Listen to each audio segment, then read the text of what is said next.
for signing up and welcome. This webinar is part of the new Zero Waste Europe live webinar series.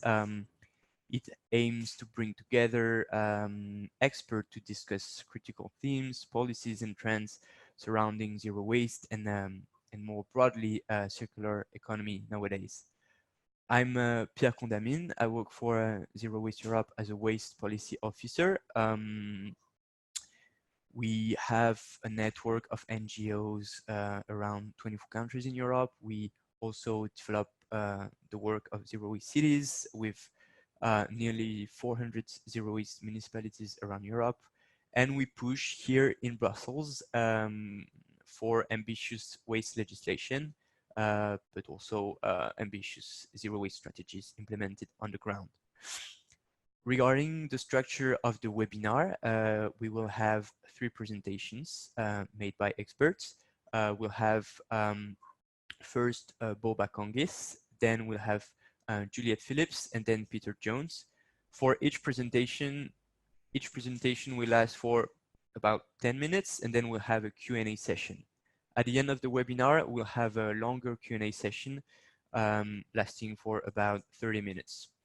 Unfortunately, the webinar platform we use has a maximum capacity of 100 virtual seats.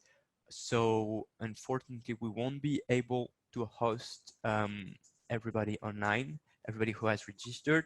The attendance will therefore be done on a first come, first served basis, meaning that only the first 100 people will be able to watch the webinar. For everybody else, the recording will be available for to purchase for a small contribution in the following days. And thanks for your understanding and apologies for any inconveniences caused. On the specific topic that we are addressing today, waste shipments. Well, this is a very hot topic because last week we've seen that Malaysia sent back 150 containers to 13 different countries. Of course, most of those countries are European countries, mostly the United Kingdom and France specifically. This stems from the fact that, I mean, one reason is that in January 2018, China has implemented a ban on waste imports, and it has unveiled the issue of waste shipment around the globe. And we've seen that Western countries have for too long been exploiting the system of dumping waste in Southeast Asia countries. But no, we saw that those countries are now saying no, and they don't want our waste anymore, and we're witnessing in those countries, unfortunately, an increase in incineration and open burning of waste because Western countries do not have the recycling capacity to deal with the level of waste that we produce. So this webinar will try to connect the dots on what is happening to the waste that we produce. It will explore the questions surrounding waste management in Europe and what is being done currently to address the issue. The webinar will take a closer look at the following questions. What happens to the waste that is generated in those Western countries? What are the impact of this exported waste? What does it say about the waste management capacity for Europe? Is there not enough waste management capacity? And what is the relevant EU legislation or international convention dealing with this issue? Regarding the logistic, you can see at the bottom of the page that you have a chat.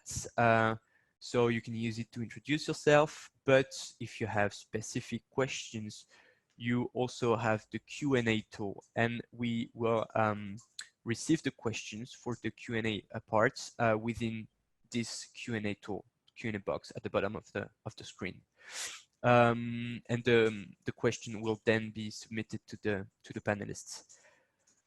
And at the end of the webinar, we will shortly put the presentations on the Zero Waste Academy webpage that you can find on our website. So I will, without further ado, I will start with the first presentation made by Boba Kongis. She's a plastic campaigner for Gaia. She has a degree in biology and more than 20 years of environmental advocacy.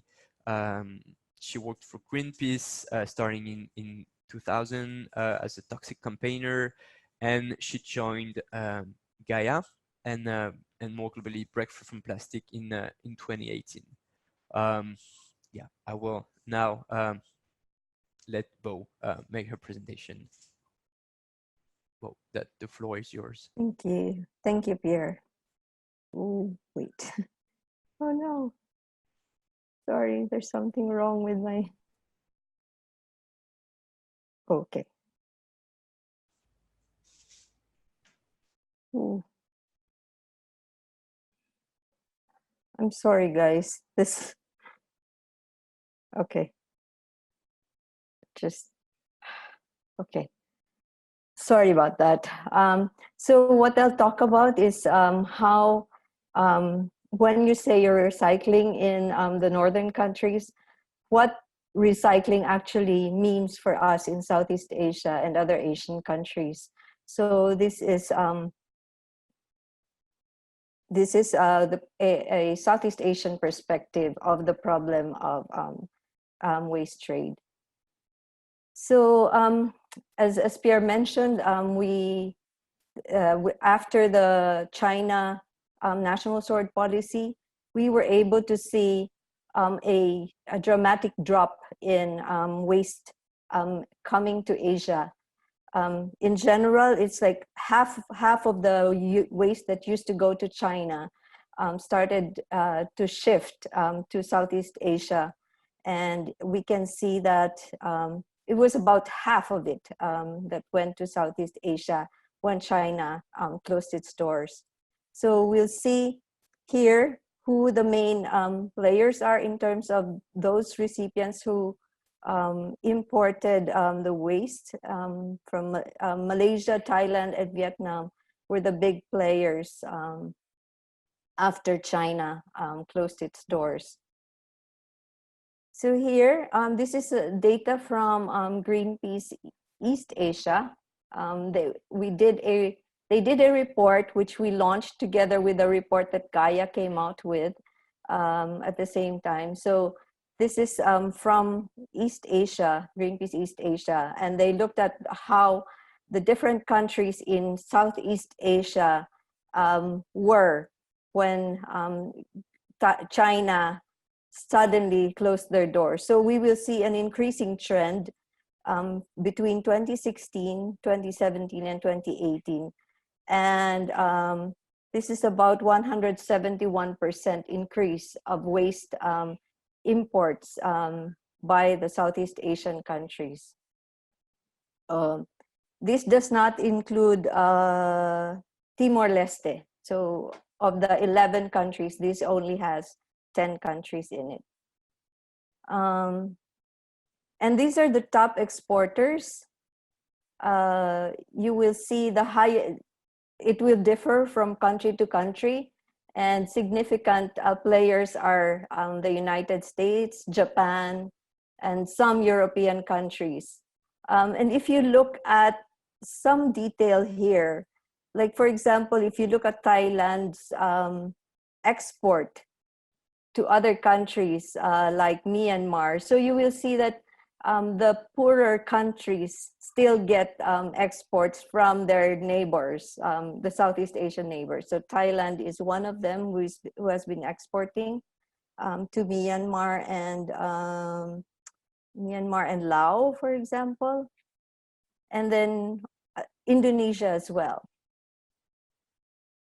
In early last year, we put together a report. We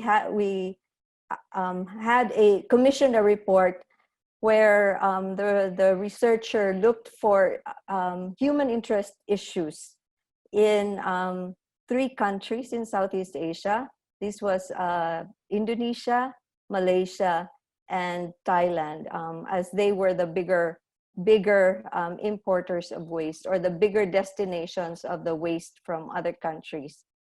And we found out, we saw a lot of environmental and health impacts happening in these communities. For example, this tofu factory started using plastic waste to fuel tofu production, tofu processing and production.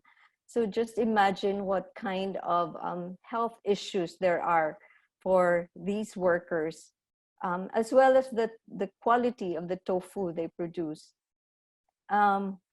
Agricultural land has been converted into dump sites, especially for communities that do not have proper facilities for recycling. So this one is from Thailand, and this used to be a productive agricultural land where the farmer had to resort to waste picking because he could no longer use his land for feeding his cows. For the water by the river was polluted, so he had to resort to buying mineral water so that he could have his cows drink. And the fruits they couldn't eat because they were worried about the toxic contamination. In the Philippines, while the report did not include the Philippines, we also had issues with waste trade. Although it's not as big a player as China, as Indonesia, Malaysia, and Thailand, and now Vietnam, we are also experiencing some waste. We are seeing increasing waste trade, especially coming from the US. And this was one of the, I think this photo is one of the more controversial waste trade issues that we had to tackle here in the Philippines, because of this, the President Duterte actually said he would wage war against Canada if they wouldn't take back their waste. The waste was eventually sent back to Canada, except we don't know if it exactly went to Canada. Because of all these waste trade issues, waste dumping issues that's happening in Southeast Asia, shortly after we saw this, we started experiencing a shift of imports to the Southeast Asian countries. The different Southeast Asian countries started to respond by putting in some restrictions, so some regulations.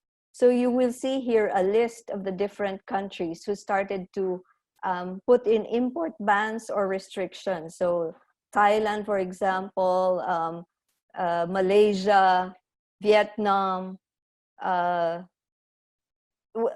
Indonesia.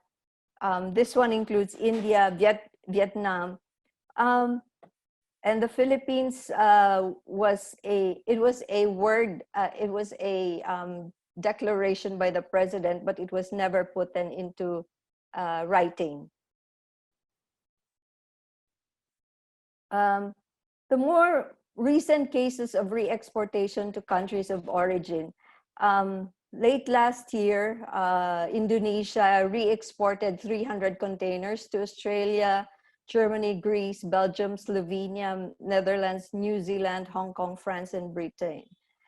And then just this year, the Philippines sent back 50 containers of mixed waste to South Korea, with a second batch to be re-exported on February 9 this year. This is the second of, last year, the Philippines also sent back some contained waste from South Korea. But this batch of waste that is being sent back this year took a while because it was already out in the fields and open and lying in some open field. So they had to recontain it and start shipping them back to South Korea. So there are still some waste left in the fields and need to be recontained. And then also about the same time that the Philippines sent back waste to South Korea, Malaysia also sent back 150 containers, as Pierre already mentioned. So this is to France, the UK, the US, and to Canada. So what we need, what we are worried about is that these countries do not have the capacity actually to be doing a lot of the monitoring and tracking of these wastes. So a lot of the work that some of the NGOs are doing is with the help of the Basel Action Network. They've been helping us with the tracking. And what we are worried about is that some of these re-exportation that's happening as our way of pushing back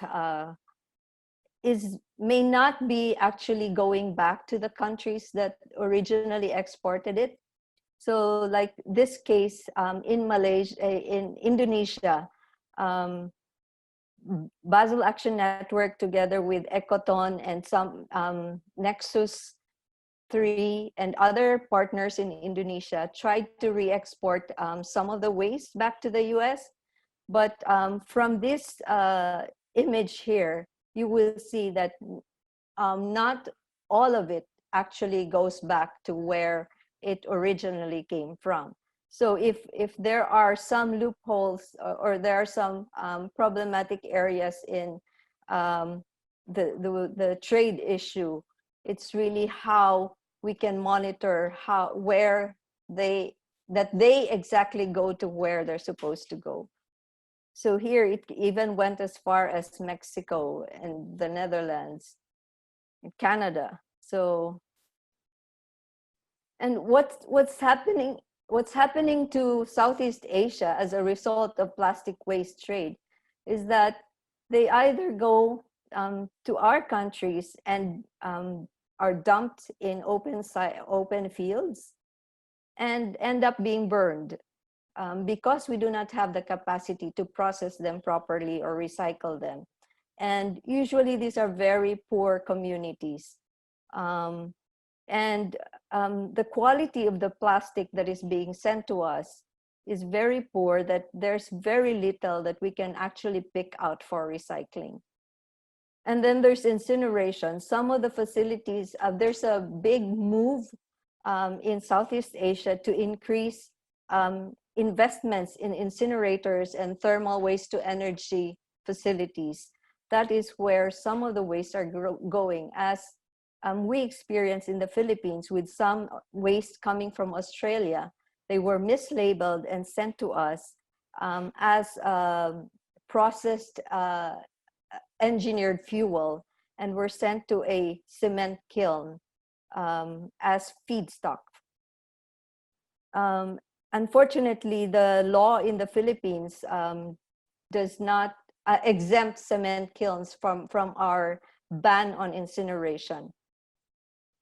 So in the end, the communities that host these either dump sites or facilities end up with the pollution, health risks, negative impacts on their community livelihoods. So for the farmers can no longer sell their produce because of contamination. And then also the negative impacts on local production. So some of the farmers even do not want to eat their produce because of the possible health risks. So there's a big environmental issue, injustice issue that surrounds plastic waste trade. And this is what we in Southeast Asia are experiencing, and we would like to as much as possible, we'd like to stop this practice of waste dumping. So although many of our countries have already ratified the Basel Convention, we still need many of the Southeast Asian countries have yet to ratify the Basel Ban Amendment. So that's one of the issues that we are raising to our governments. Unfortunately, we do not have a political bloc as powerful as the European Union that can decide as one. So Southeast Asia has to decide country per country. So we have to go country per country when we're lobbying our governments. So right now, the priority for some of us is to get our governments to put in restrictions for waste imports, as well as ratification of the Basel Ban Amendment. That ends my presentation.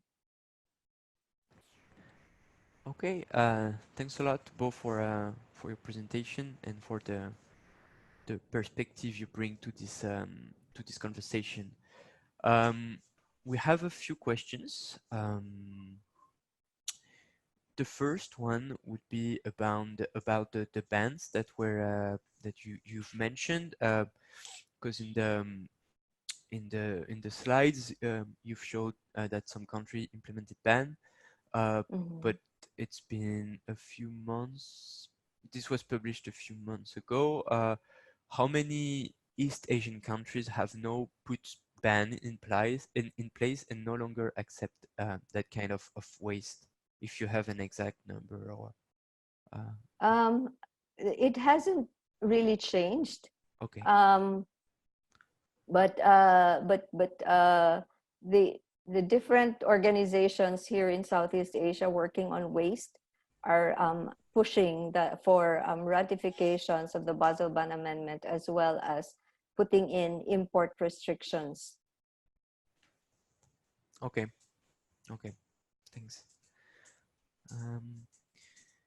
Another questions that we have is about the containers, because we know there is a lot of shipment of containers containing waste. Maybe do you have an idea about the ocean pollution that is caused by those containers? Because sometimes containers can fall off the ship, and yeah, if you have any numbers on this. No, I don't. We have to rely heavily on our partners from the global north, particularly Basel Action Network, to do the tracking of these where the shipments are going. We don't have the capacity actually in Southeast Asia to do the tracking. So the data that we get from the container numbers, for example, that we get from local sources, we send them to Basel Action Network so that they can help us with the tracking. So I don't have an idea exactly if there have been some problems with the shipments on ocean pollution. Okay. Yeah, but we can assume that there are probably some issue. It's just a matter of getting the data. Okay.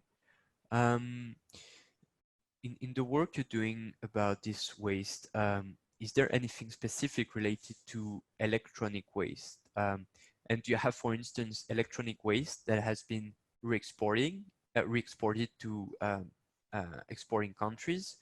Or do you also see that electronic waste is a part of the mixed waste that you receive, that the receiving country can witness in the ports, for example? Yes, a lot of the wastes that we found that were contaminated were really mixed waste. So, like for example, in the Philippines, when we got what we found out was that maybe half of what we were receiving was really mixed waste. So it contains electronics, some hospital waste, some municipal waste. So they're all mixed together, and a lot of them are misdeclared. So we don't exactly know our government, particularly in the Philippines, does not have also the capacity to actually check what kind of shipments there are. We have so many ports, just like Indonesia, and our governments cannot monitor every single port in these countries. Okay, but you do not witness specific illegal shipment of electronic waste, like a containers just with electronic waste? No, I have not witnessed that. It's mostly mixed. Okay. But it's like we do ship electronic waste to other countries, that I know. I've seen how junk shop operators collect some of the waste, and then they separate out the electronics, and then they have a particular factory that they send it to, or a particular company that they send it to, that ships it out to different countries. For example, Singapore or Hong Kong, and China for electronics. Okay. Okay. Thanks. Another question about regarding the economics. One of the reasons that so much waste is going from Europe to Southeast Asia is the low cost of shipments. Do you have any work that is done on this? Have you looked at the economics so that maybe how to address the question through an economic angle? Unfortunately, we don't have that information. The last report we did was basically the one that the discarded communities report, which Gaia put out, and it looked more at how communities were dealing with the waste dumping. Okay. Not so much the economic angle of it, but the environmental and health aspects of the issue. Okay. Well, it's not directly linked to this question, but I have now a question about the economic, because you mentioned the impact on the communities about the health, the production, but is there also, since a part of those shipments are illegal, is there also an economic impact on those communities with some kind of illegal structure, economic structure or system that is implemented, that is put in place? Yes. In the examples, for example, in Malaysia, for example, communities start, suddenly there's a community that is established in the middle of a rice field or a farm, because there's some economic activity going on with the waste picking, and some waste related economic activity. But then if you look at it from on the long term, we're looking at the environmental and the health impacts of the people. Their rivers are polluted and they can no longer use the water and stuff like that. So that's why we focused on the environmental impacts. Okay. Okay. Okay, thanks. But yeah, do you have any insight maybe on the income that people could get from the waste they treat today, or if this stops, do you have any view on what this could entail? Yes, it will have an impact as well on the waste pickers. That's why we're also trying to work with waste pickers. There are some members of Gaia that are working with waste picker communities and organizations, so that we are able to cushion or transition them to better livelihoods. I've spoken with some waste pickers in the past, and they do not like working in this situation if they had an option, another better option for livelihood. So they would rather have, so one of the, I remember one of the recommendations we had to government was to put them in a formal system where they will have a cleaner and less and a safer work environment. Okay. Yeah. Okay. Well, that makes sense. Okay. Well, thanks a lot, Bo, for replying to the questions. We have to go to the second presentation, so there are other questions, but we won't have time to reply to them now, but you can keep them for the final Q&A question. Now, the second presentation will be done by Juliette Phillips. She's an ocean campaigner at Environmental Investigation Agency. She's working to address the waste and resource crisis through corporate and policy measures. She was previously campaign manager at Share Action, working on climate finance with a focus on banks and fossil fuels. And she will explain us in detail what is going through the Basel Convention. So, Juliette, I now open the floor to your presentation.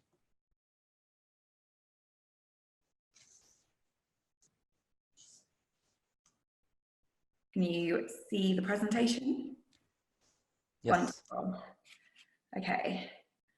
Well, thanks also to Bo. I think that really helps set the scene of the scale of the crisis that we now face and the global injustices which are being suffering all around the world. And I think the message is clear that it's the wealthy countries who are the source of this problem. The EU and UK and the US and others have a real responsibility to sort this out. And my presentation is going to be looking at what's happened at the Basel Convention, but also going beyond that to look at how waste exporting nations can tackle the crisis at root. And just to give some more context, my work on resources and waste has mainly been focused on the UK and the EU, so I'll be drawing a lot of examples from there. But I've had colleagues who've been active on the international scene, so if there's any questions I can't answer now, I'll be happy to connect to you later.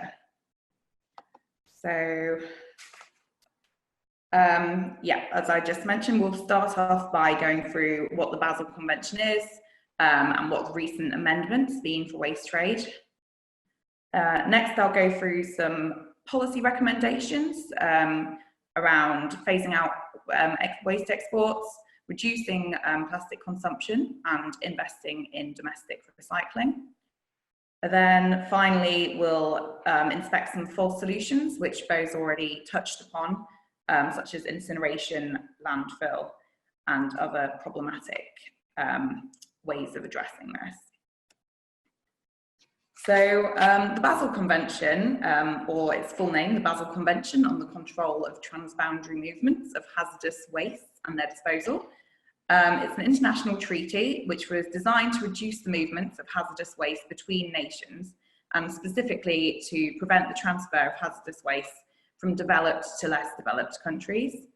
It was adopted in 1989 in response to toxic trading patterns which had emerged in the 1970s.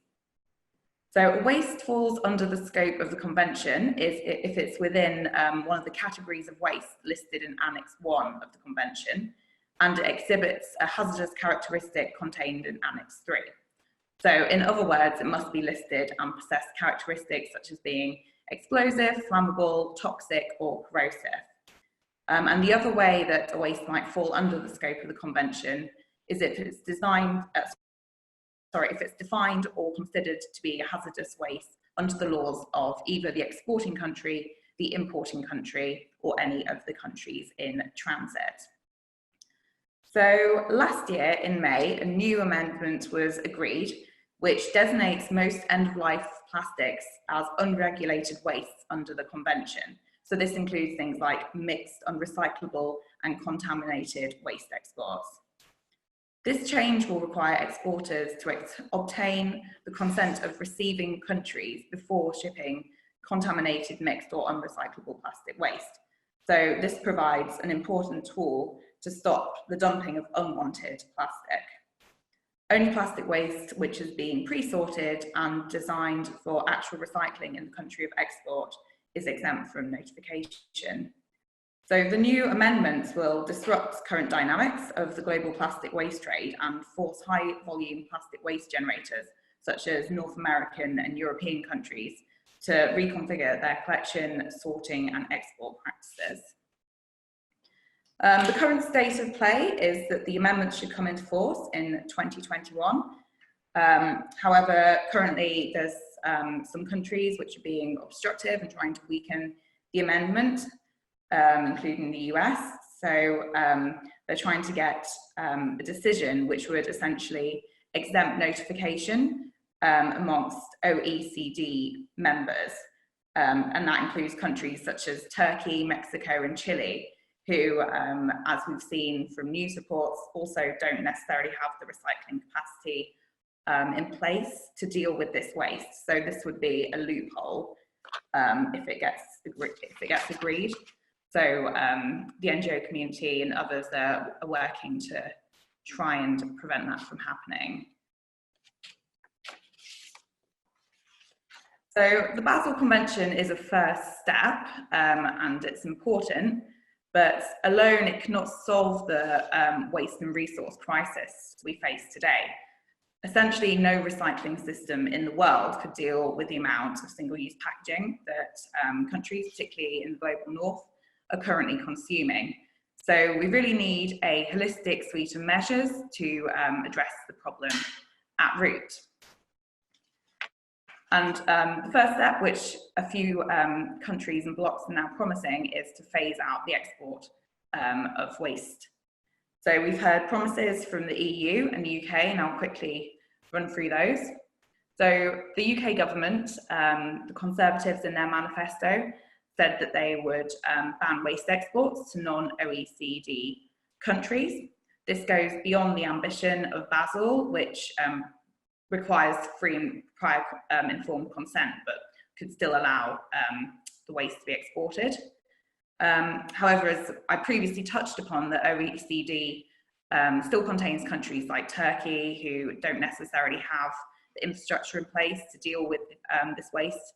So that's quite a major loophole there, and we'll be encouraging the UK to strengthen this ban and make sure that all waste exports meet environmental and social minimum standards and prevent the export of waste to countries which don't have the capacity to deal with this.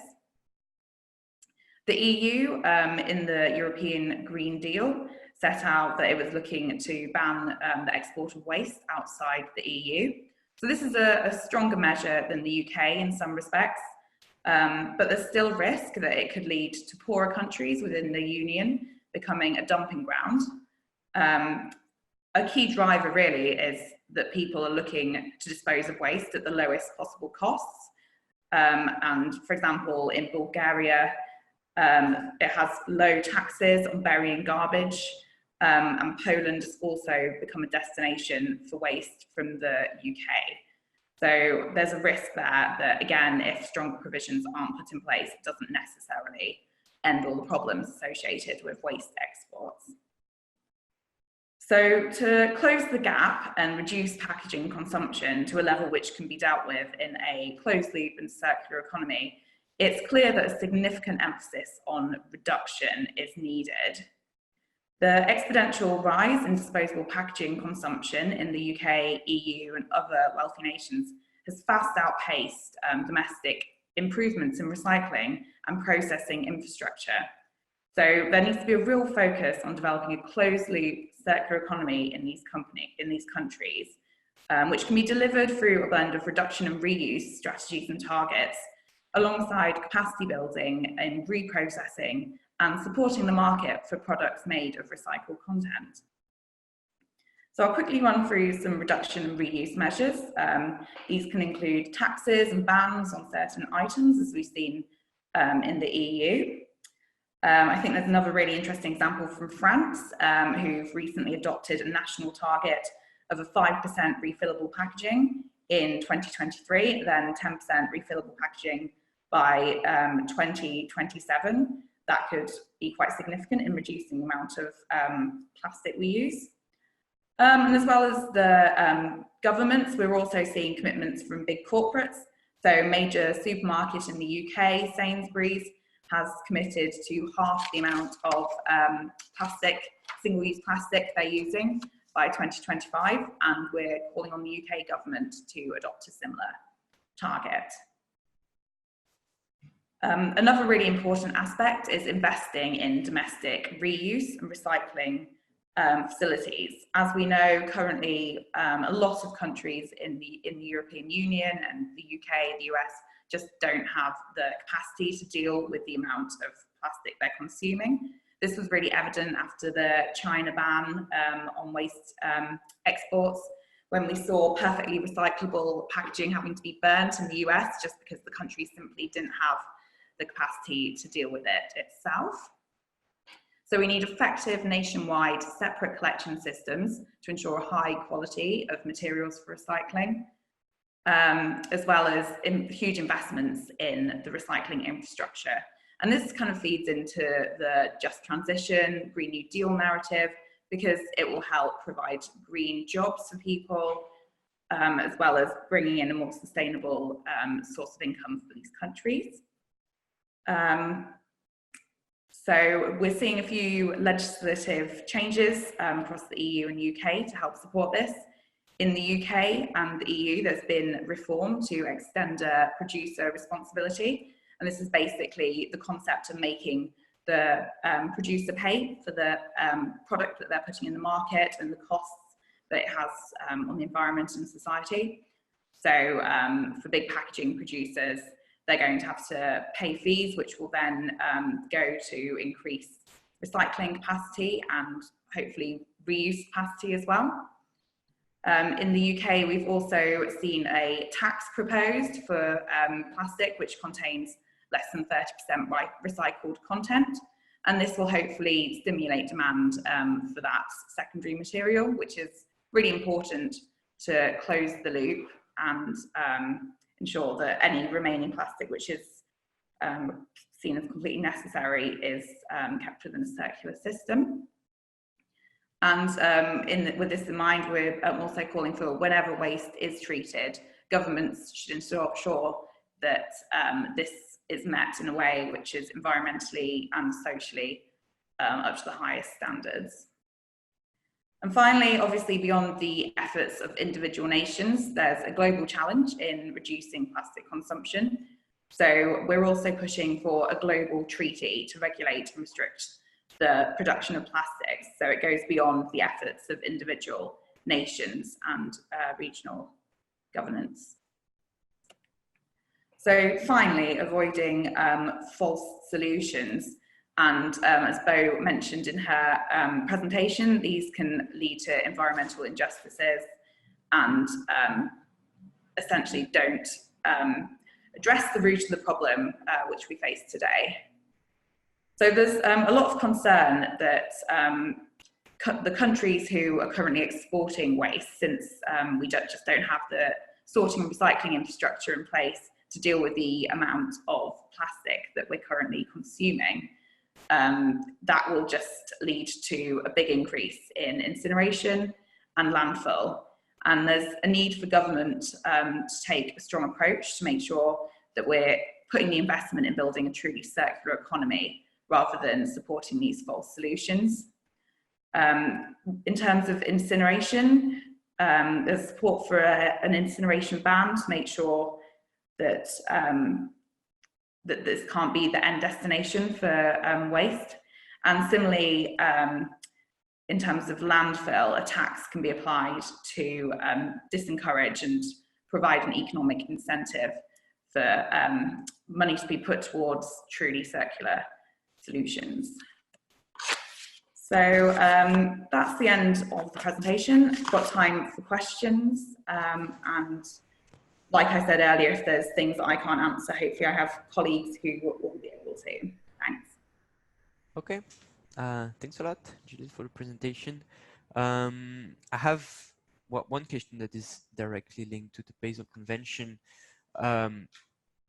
The question is, were the amendment to the Basel Convention the jumpstart for the Asian countries to refuse acceptance of plastic waste.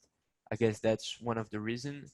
But I want just to add a question on the technicalities, because the Basel Convention amendments make it more difficult or restrict the shipment of waste. But is a ban that is adopted in the receiving countries in a way stronger than what is in the Basel Convention?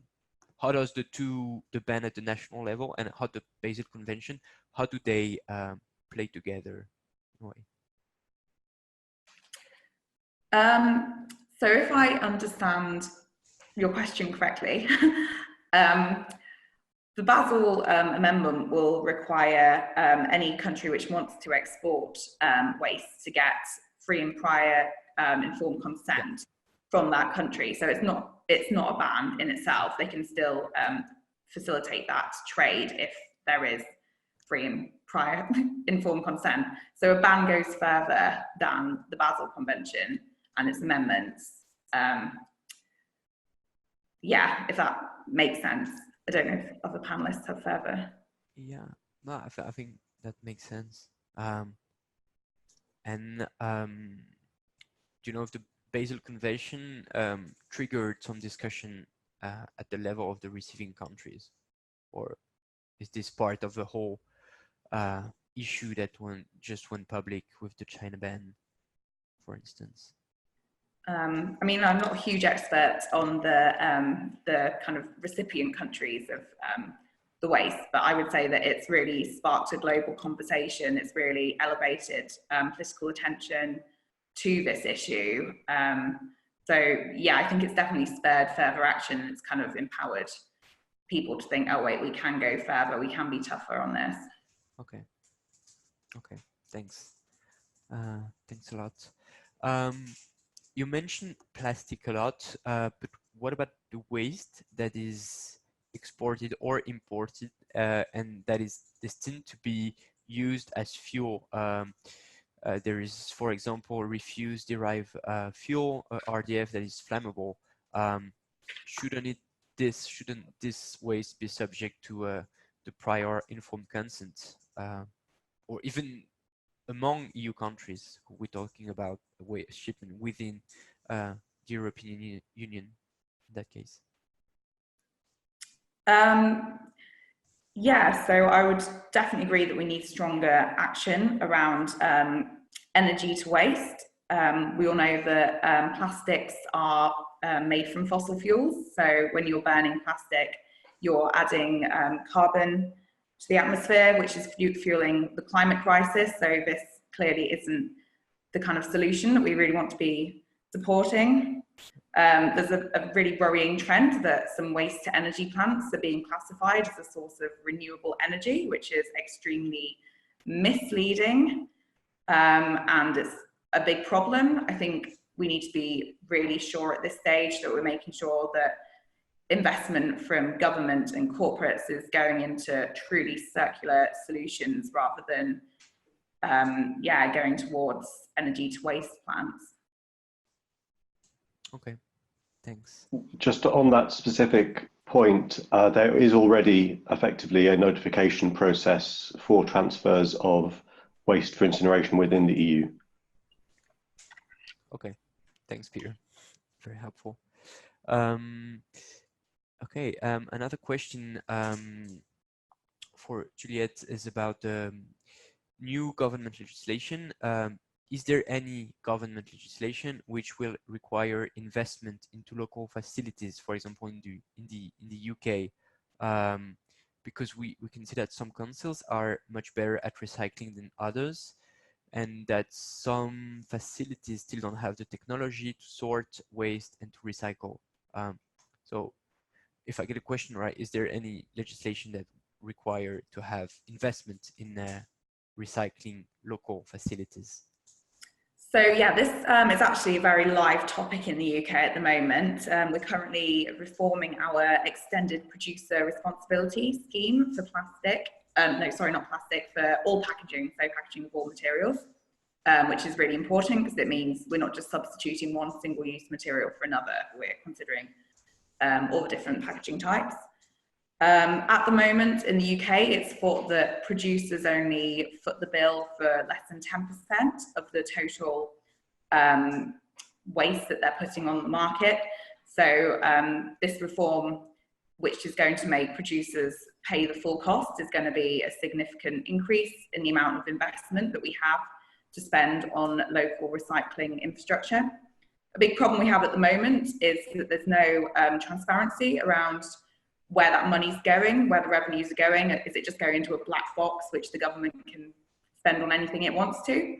So a really big part of the system reform will be around transparency, so that producers know, even though they're paying a bigger bill, this is actually being used to fund circular solutions. So yeah, it's definitely a topic which is very live here at the moment.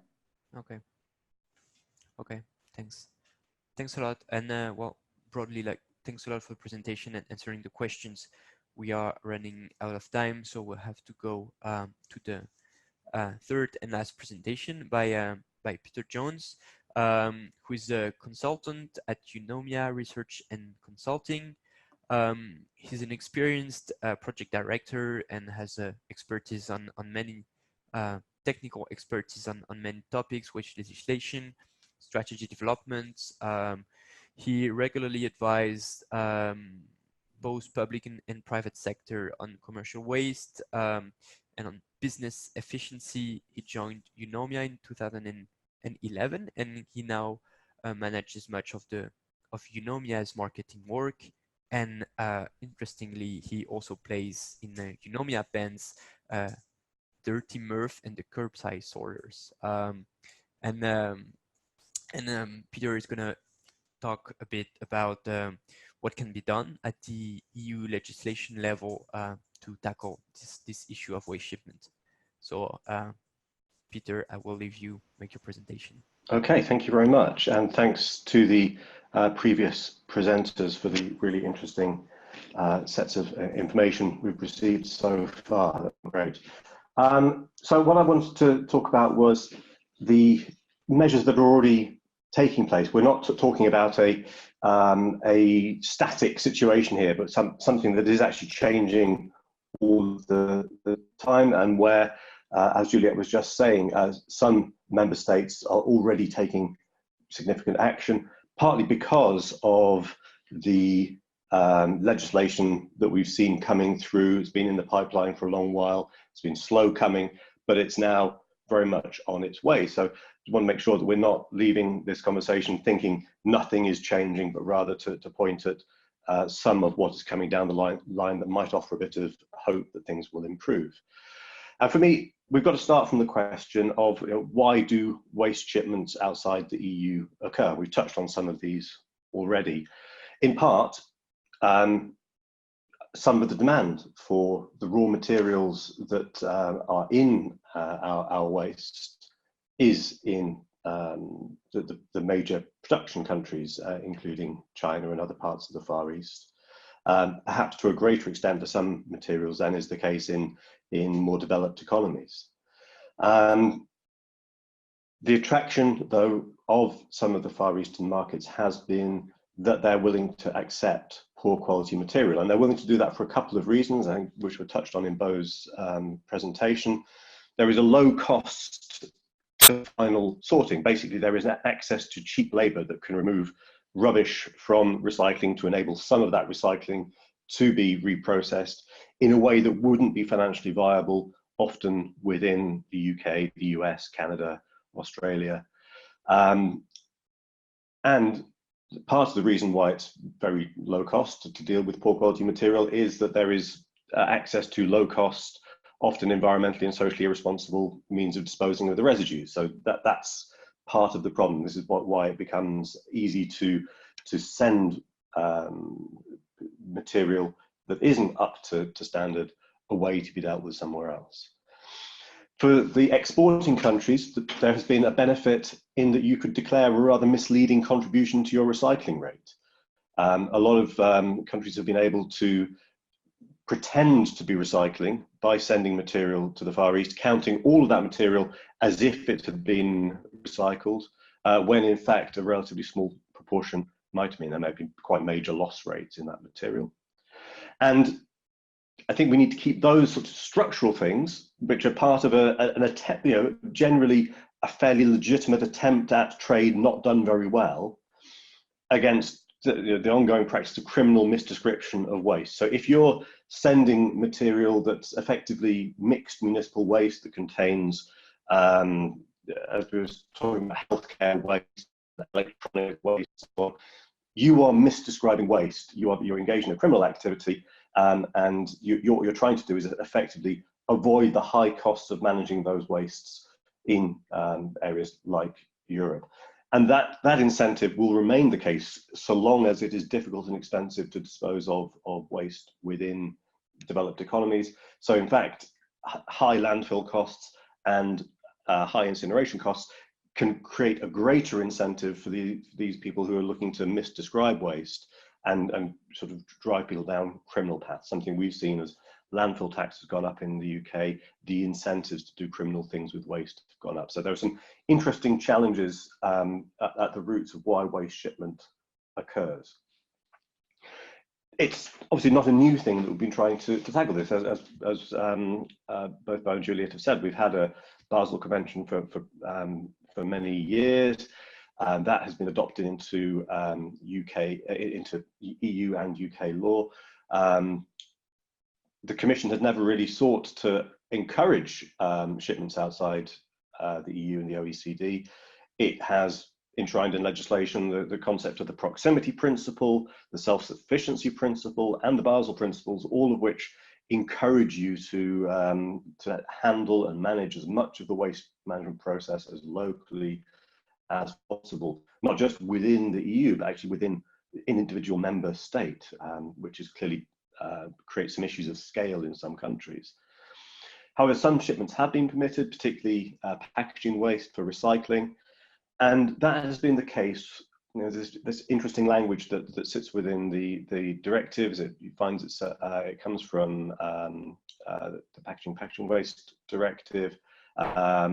So you can export to facilities that are operated in accordance with human health and environmental protection standards that are broadly equivalent to those established in community legislation. So that's supposed to be the criterion against which exports are measured from the EU. That's what we're trying to achieve, and where that isn't the case, member states have had a responsibility for a long period of time to make sure that those exports do not occur. However, there's going to be a fairly limited notification process required, and perhaps not enough information available to enable those decisions to be taken. So that hasn't been effective, and have struggled to put in place effective rules. Firstly, the language of broadly equivalent conditions is not terrifically clear. How broadly, how equivalent? There hasn't really been any firm guidance on that, and perhaps different approaches have been taken in different member states. And it's done at the facility level, so one can't make a judgment purely based on it's going to this country. It needs to be based on a sort of a facility by facility basis in order to properly align with what the legislation requires. Restricting exports has been both a practical and an economic challenge. So member states have been looking to increase their recycling rates. Something has needed to be done with that material. The export opportunity has been one that has perhaps originally been intended as an interim measure that has become too easy and too popular, and perhaps in the end made it difficult to develop more domestic reprocessing capabilities, leading to the challenge that if not exported, there would be an immediate hit on the ability of countries to do something useful with recycling. And as Juliet mentioned, we've seen some of that happening in North America as some municipalities have stopped collecting certain materials, and some materials that were not able to be exported have instead been sent for some form of residual waste disposal. So we've had a bit of a problem that in applying that legislation in the past. So what might be different in the future? Well, we've got the new directives that came through in the course of 2018. We still see the language of broadly equivalent conditions within the new directives, although it's now no longer lurking back in a 2006 directive. It appears very clearly in the Waste Framework Directive and the others. We now see new guidance on the interpretation of this concept of broadly equivalent conditions coming through, and a new requirement not just to make checks from time to time, but to require an annual report to the Commission on how exporters are ensuring that this broadly equivalent conditions criterion is being met. So it's no longer one of those things you can put on the back burner and kind of forget about. And I know in the UK, basically, we've got a list that sits somewhere in the depths of the Department of Environment's website that if you know where to look, you might possibly find of facilities that you're supposed to send or not send things to. Well, it's no longer going to be sufficient to have something like that. You need to have some process by which you'll be investigating how exporters are ensuring that broadly equivalent conditions apply. More importantly, and again, Juliet touched on some of this, we've got a change to some of the underlying incentives. So gone will be the days when member states can count material towards the recycling targets when broadly equivalent conditions rule isn't met. You've got to be able to demonstrate positively that it is met in respect of material that is exported that you wish to declare. So that's going to be quite a high hurdle. If you're going to send waste outside the country, you need to have some sort of chain of custody that was going to demonstrate what happened to it. Not only that, but you also have to calculate recycling net of losses. So you need to have a system of how much contamination there is within your recycling, and you need to have a system of removing that estimate of the contaminants and other losses that get exported, so that those are not counted towards your recycling target. So that means that there's no longer as much of an incentive to send unsatisfactory material overseas so that you can count it as having been recycled when in fact a significant proportion would not have been. You need to have a system of accounting for those losses. And perhaps most importantly of all, we'll come back to again and again, part of the reason why there has been a strong incentive to send waste overseas has been that it's cheap, and that the responsibility for achieving the recycling targets has sat with member states and often with municipalities within those member states, or many of which have particularly during the course of economic travails in Europe over the course of the last decade, have been struggling for resources and only wish to spend so much money on producing high quality recycling. If there is a cheap mixed recycling collection option, that may well be more attractive than a higher quality source separated collection system.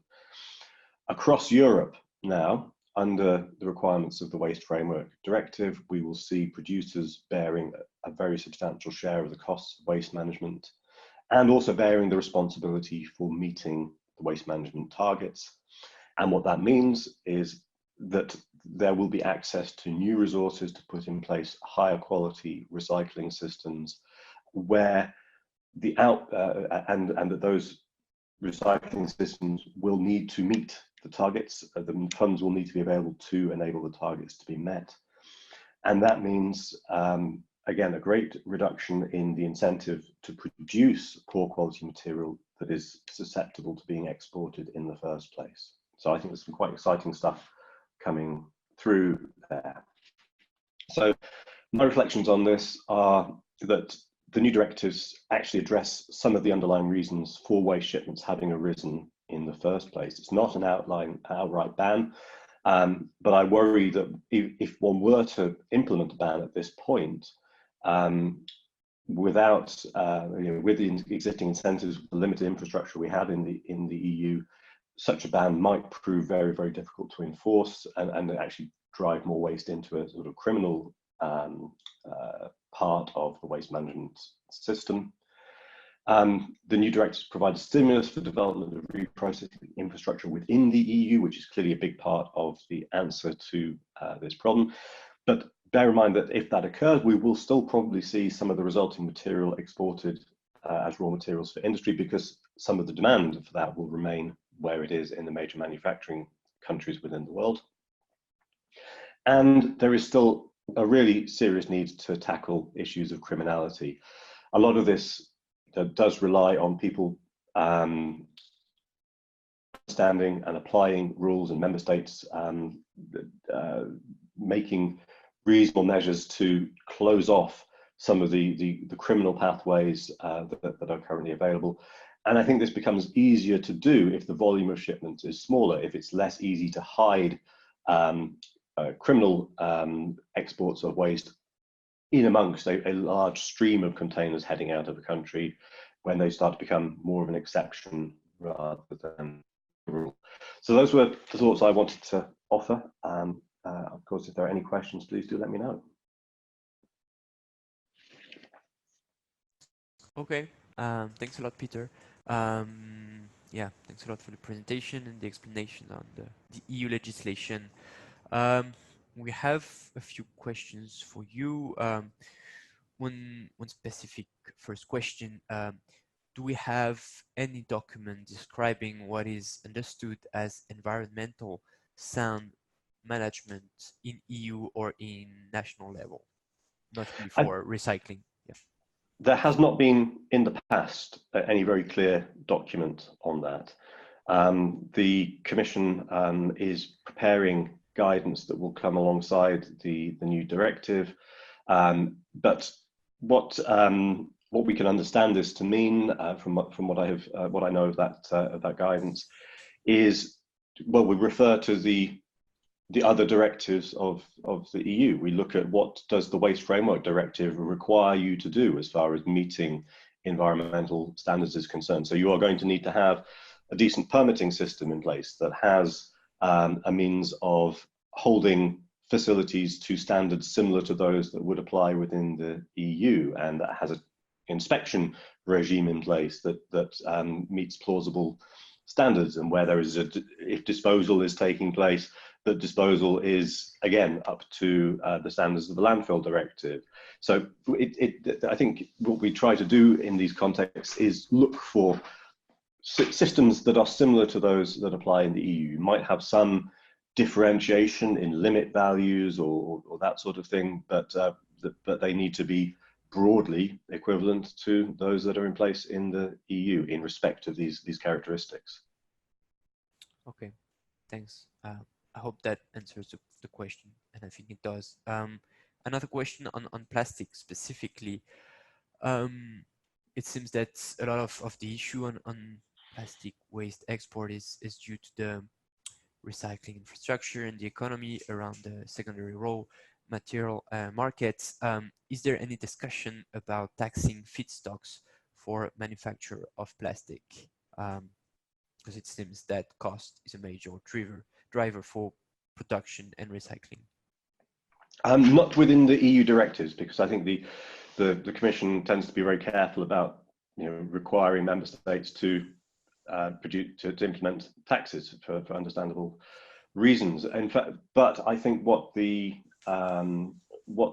effect of the directives probably push you in the direction of using fiscal instruments to encourage the development of markets for reprocessed materials. Clearly, if you were going to achieve very high recycling rates, progressing 55, 60, 65%, and a large share of the plastic packaging, you need to have an end market for this material. And part of how you achieve an end market is you create a desire on the part of producers to make use of this material.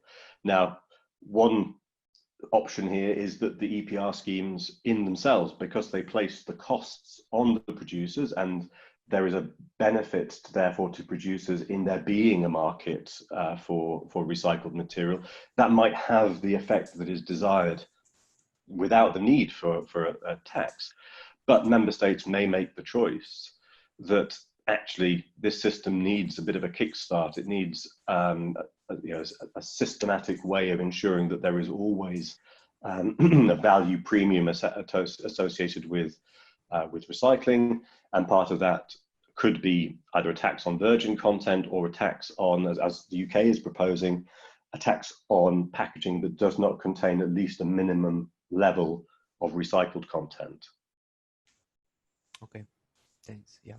So big part of this could be achieved through better EPR at the member state level. Yeah. Okay. Then I think we'll open the floor to the questions to all the panelists, but just to make the transition, I have a small question that's mostly EU focused, but now you mentioned the revised Waste Framework Directive, but now with the new Commission, there is a Circular Economy Action Plan 2.0 that is coming. Within the few pages that we've seen, waste trade is indeed mentioned, and by the end of the year, the Commission has to review the waste shipment regulation. What can we expect both from the, let's say, political ambition displayed by the new Commission and the revision of the potential revision of the waste shipment regulation regarding this specific issue?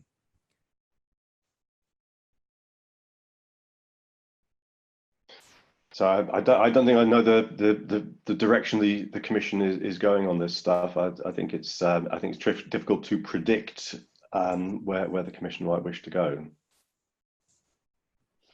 Okay, maybe Juliet, you have something in mind regarding this, or if not, we can just jump to the next question. No, similar. I think you know, it's still early days. I think there's an opportunity though if people do want to push for robust provisions around this, then there's still a good chance for influencing. Yeah. Okay, thanks.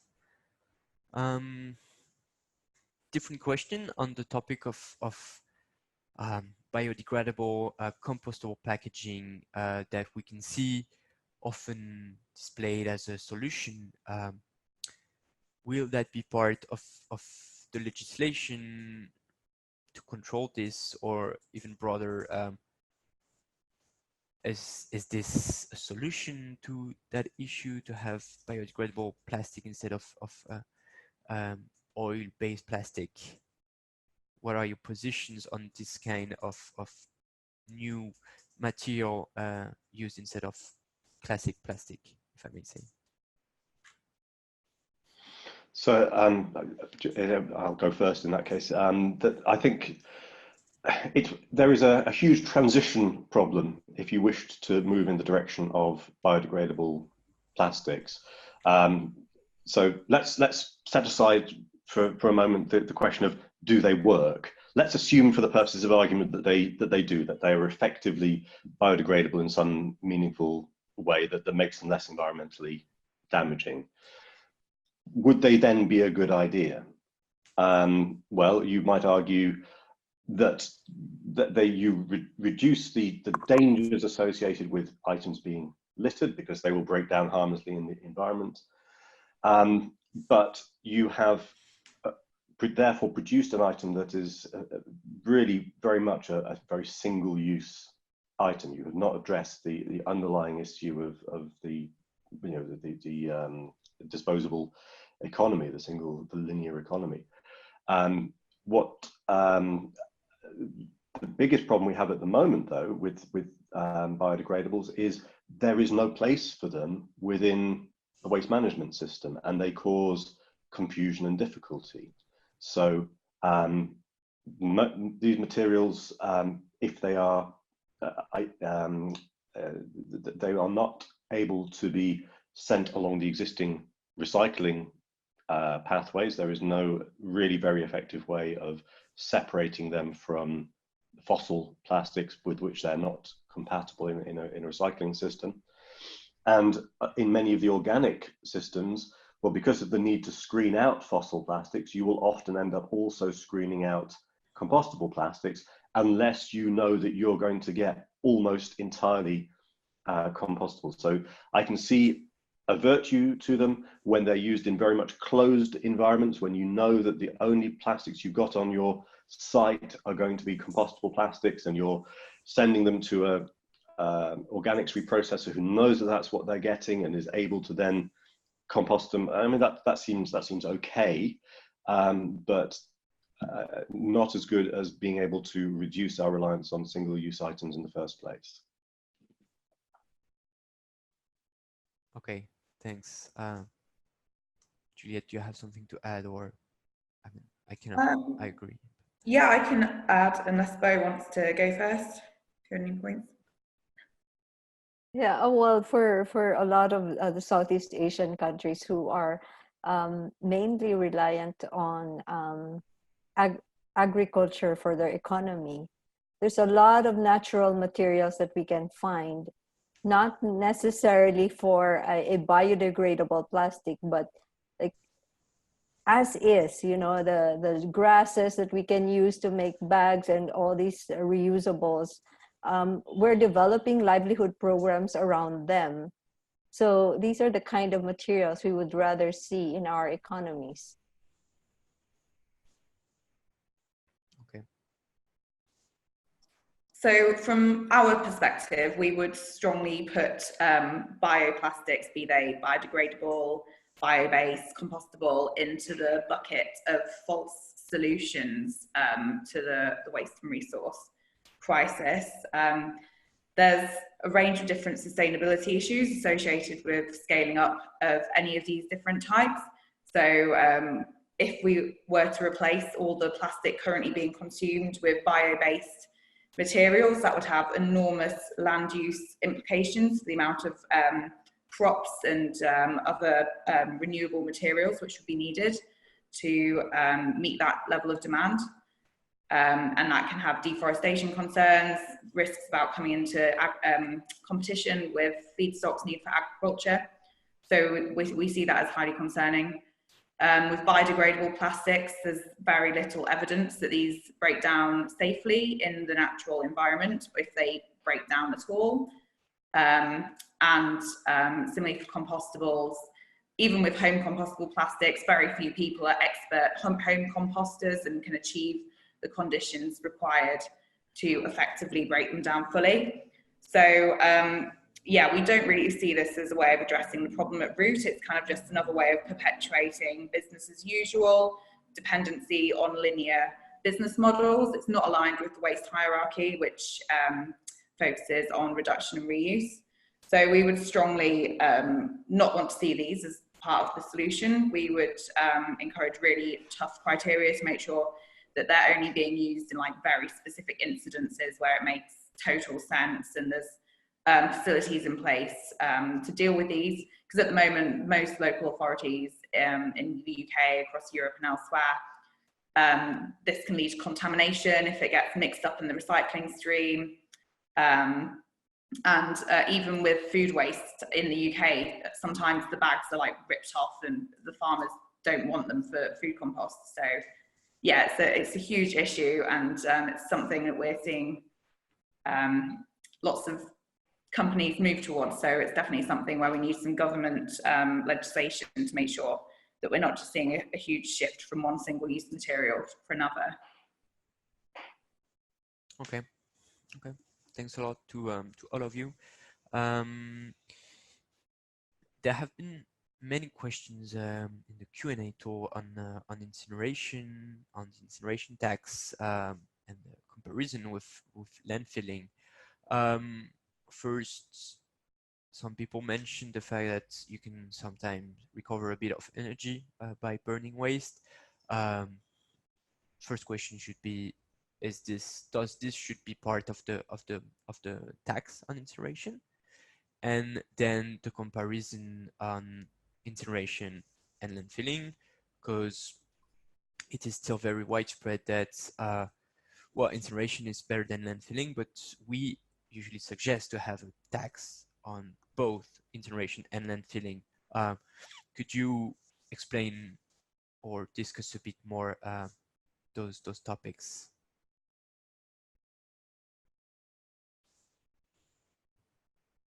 Okay, who wants to start? I'm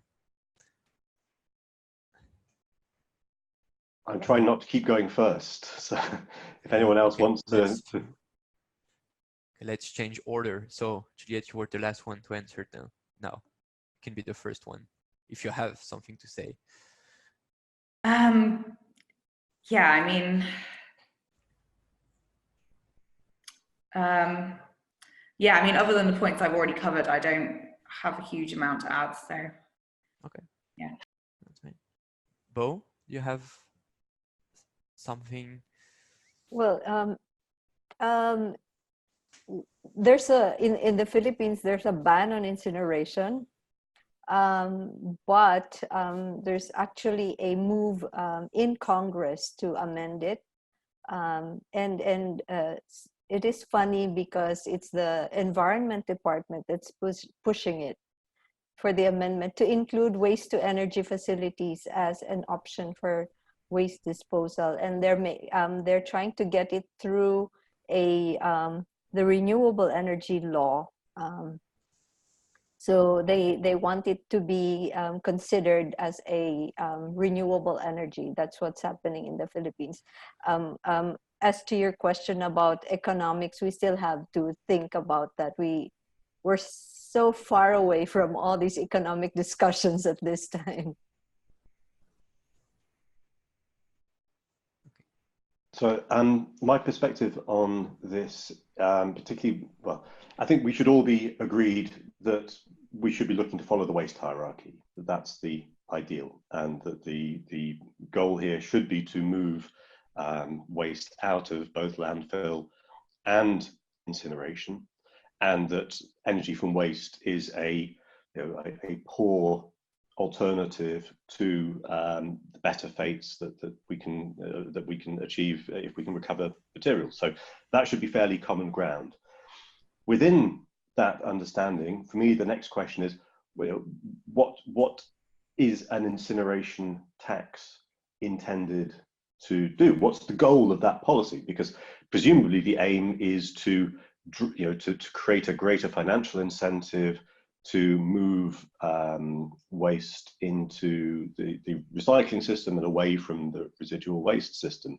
Well, for me, once you have extended producer responsibility in place, which sets administratively the level of targets that are to be achieved and sets a requirement upon producers to fund significant parts of that system and pushes you in that direction, you should not necessarily need a tax in order to achieve that, because you don't need any longer to create a market incentive to drive the behavior you're looking for. So if you've effectively made the recycling route close to free for municipalities, then what's the purpose any longer in having especially an escalating tax on incineration?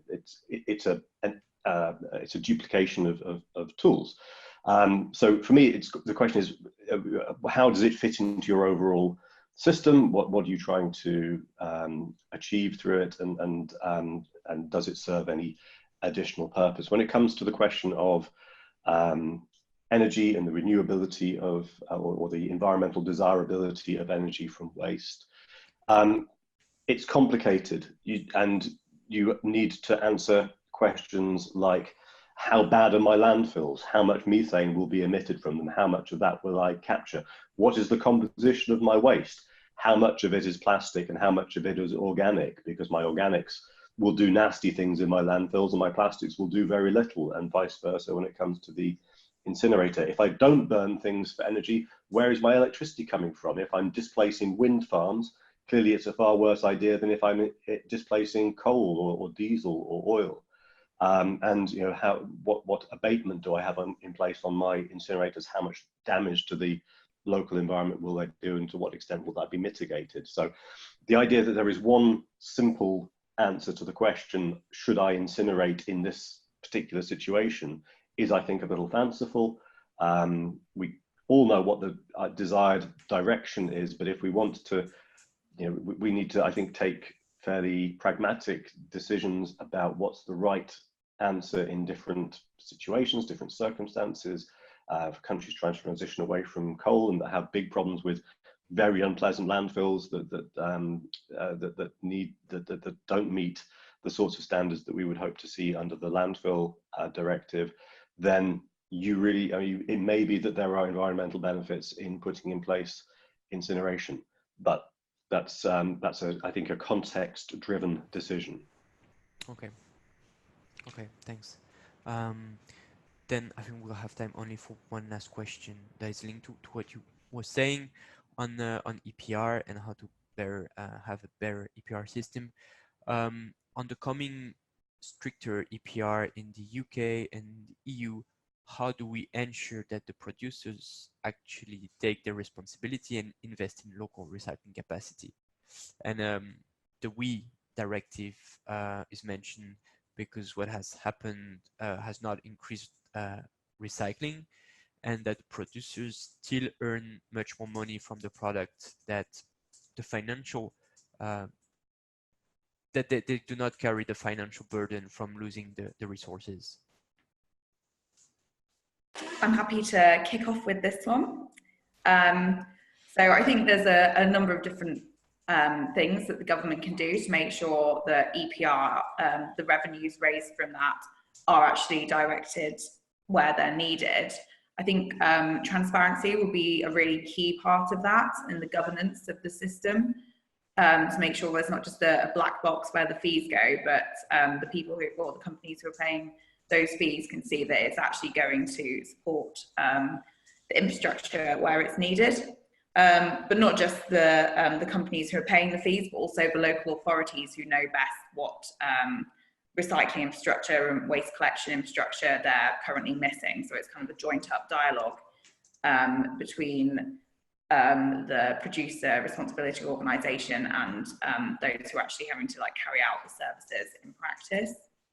In terms of how we can make sure the producers actually cover the fees, I think there's different ways of answering that question. I think there's one part of it which will say, how do we know that the producers aren't just going to pass the costs on to the customer by raising the price of the products? And I think that's very hard to avoid. Maybe there's a different way of looking at it though, that if suddenly single-use packaging becomes more expensive, that in itself could be an incentive for people to go packaging free or to shift towards reusable packaging. So just making sure that the system is set up in a way that that shift is seen and it's not just an extra burden for the customer, but they actually have available and accessible packaging free and reusable systems in place. And then there's also a question of how do we define the full costs that the producers should be paying. So this should include things like all the costs that the local authorities are currently having to pay the burden of. So that might include things like littering, engagement campaigns with people so they know how they can be meeting recycling targets and things like that. And also supporting reuse as well. So something really exciting with the new French circular economy bill was that it's going to allocate funds from the EPR fees to scale up refillable and bulk ways of selling things which reduce packaging. So I think there's kind of a range of different ways that we can make sure that EPR really does the job. Okay. Anyone has something to add? Just to say that there is Commission guidance in development, which Eunomia has been working on, that will help to elaborate exactly what this concept of full cost recovery of the necessary costs of waste management should mean across member states. So that will help to put it in place and make sure that you have got the necessary resources. I think Juliette's right to highlight the role of municipalities here, and the biggest conceptual challenge for municipalities is to switch from the question, how will I put in place an acceptable waste management system that I can afford, through to how do I put in place a system that will enable producers to hit the targets, whatever the cost of that might be, is going to be a really big one for them to contemplate. It's a big cultural shift. Remember, the goal here is not just to get producers to pay for the schemes that already exist, but to get them to fund a system that actually has a shot at meeting the targets. And I think for many member states, that does mean revisiting questions around what, are some of the bring-based systems that we see quite widely used able to operate in such a way as to achieve very high levels of recycling, especially for organics? Is there more that can be done to improve levels of recycling from locations such as apartment blocks, which historically have been harder to collect from than properties that have their own entrance? And a real need to look again at what can I source separate, so that I don't have all those process losses all the way down through the system and I get higher quality material. Okay, thanks a lot. We'll have just time for one last question related to the presentation that Bo, you made. What is your assessment of the impact? If you could elaborate a bit more on the assessment of the impact on food security that is the result of this waste management and the waste issue that we've seen. Yeah, well, what I can share is what we have seen happen to the communities that we visited that have become dump sites for all these wastes that cannot be recycled. And as I mentioned earlier, the productive agricultural land has been rendered useless because of the pollution and the contamination that's happening. So that would mean in these communities, in these particular communities, they will have to go out of their community to find food. When in some cases, when they used to be able to get food from their farms, they will not be able to do it now because of the problem of contamination. So that's on a micro scale. And if you have more communities that are targeted for waste dumping, then you have a bigger problem. Okay, yeah. And just, if I'm not mistaken, one way to assess the impact of this waste management is often through the eggs produced in farms surrounding the plant, right? Right, some contamination of eggs with some toxic chemicals from these facilities. Okay, okay, thanks a lot. Okay, we don't have time and we already a bit late, but well, I just want to close the webinar with a few reminders that next month on the 18th of February we'll have another webinar on zero waste cities and the link to climate.